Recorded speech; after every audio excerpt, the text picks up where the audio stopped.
ஹரஹர சங்கர ஜெய ஜெய சங்கர காஞ்சி சங்கர காமகோடி சங்கர. கௌரி என்பது பார்வதியை குறிக்கும். வெண்மையும் தூய்மையும் குறிக்கும். தூய்மையான மனதோடு பார்வதி தேவியை பரமசிவனுடன் இணைந்து வணங்க வேண்டிய கௌரி விரத நாட்கள் ஒரு வருடத்தில் பல உண்டு. ஒவ்வொரு கௌரி விரதத்திற்கும் ஒரு பெயர் உண்டு. உதாரணமாக கதகளி கௌரி என்றும் சொன்னால் வாழை மரத்தடியில் பார்வதி பரமேஸ்வரனை வணங்க வேண்டிய விரதம். இந்த நாளில் வருவது தந்திரிணி கௌரி விரதம்.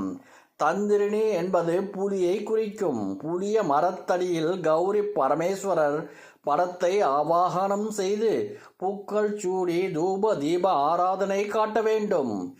தந்திரிணி என்பது புலியை குறிக்கும். புலிய மரத்தடியில் கௌரி பரமேஸ்வரர் படத்தை ஆவாகனம் செய்து பூக்கள் சூடி தூப தீபங்கள் காட்டி பூஜை செய்ய வேண்டிய நாள். இந்த நாள் சொல்லப்பட்டுள்ளது. இன்றைக்கு செய்ய வேண்டிய நைவேத்தியம் புளிப்பு சுவை உடையதாக இருக்க வேண்டும். முக்கியமாக புளிச்சோறு, அதாவது புளியோதரை இன்றைய நைவேத்தியத்தில் முக்கிய பங்காக இருக்க வேண்டும். இந்த விரதத்தினால் தம்பதிகளின் ஒற்றுமை அந்யோன்யம் ஓங்கும். குடும்பத்தில் பிரிவு ஏற்படாது. குடும்ப ஒற்றுமையும் குதூகலமும் சிறக்கும்.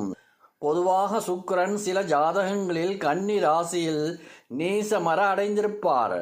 பலம் இழந்து அல்லது வேறு ஏதாவது ராசியில் பாவ கிரகங்களோடு இணைந்திருப்பார்.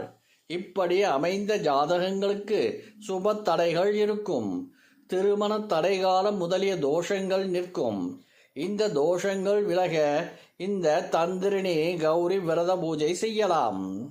ஹரஹர சங்கர ஜெய ஜெய சங்கர காஞ்சி சங்கர காமகோடி சங்கர.